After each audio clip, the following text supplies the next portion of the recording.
I saw this video where this guy on YouTube was turning strange stuff into loaves of bread, and I wanted to do something similar. So today we're going to do spaghetti and spaghetti sauce and turn that into bread. Start with the flour. We're going to eyeball about 3 cups in here. That looks like about 3.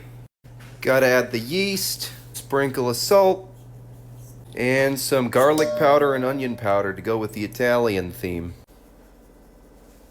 And a tip to help the yeast rise better, we're actually going to add a little bit of sugar to the mix. Not too much, just enough for the yeast to feed on. Now we mix up these dry ingredients. And they're mixed. So the way I'm going to do this is I'm going to add this spaghetti sauce to the main, dough. But so that the spaghetti doesn't get all chopped up, I'm actually going to layer it in as I build the loaf of bread so that the spaghetti strands remain intact. And we're not going to add the whole jar because that would make the bread way too soupy, but we're going to add a decent bit of sauce. Well, scratch that, guys. I actually did use up about the entire jar. So we're going to cover this up and let that rise for about 2 hours until it doubles or maybe even triples in size. And then we'll layer this spaghetti in and put it in the oven. So it's finished rising. I'm going to flour the pan and get it ready. And here it is. I didn't actually need to layer the spaghetti in. The bread was soft enough to where I could fold it.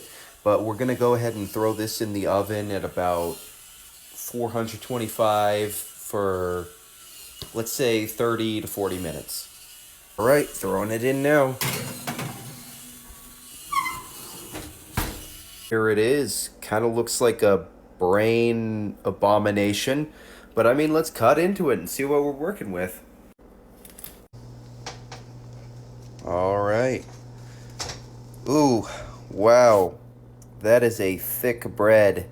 Did not aerate very well at all. I think the sauce really messed it up, man. I think the sauce was just way too thick.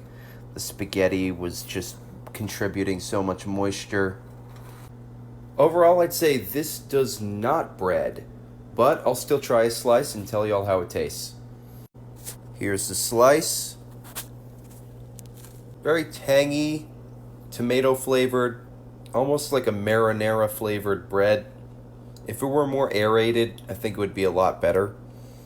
Not a complete failure, definitely still delicious, but I think next time I might not put as much sauce in there, dry the spaghetti out a little bit more before putting it in there, or just, something to make it a bit more airy.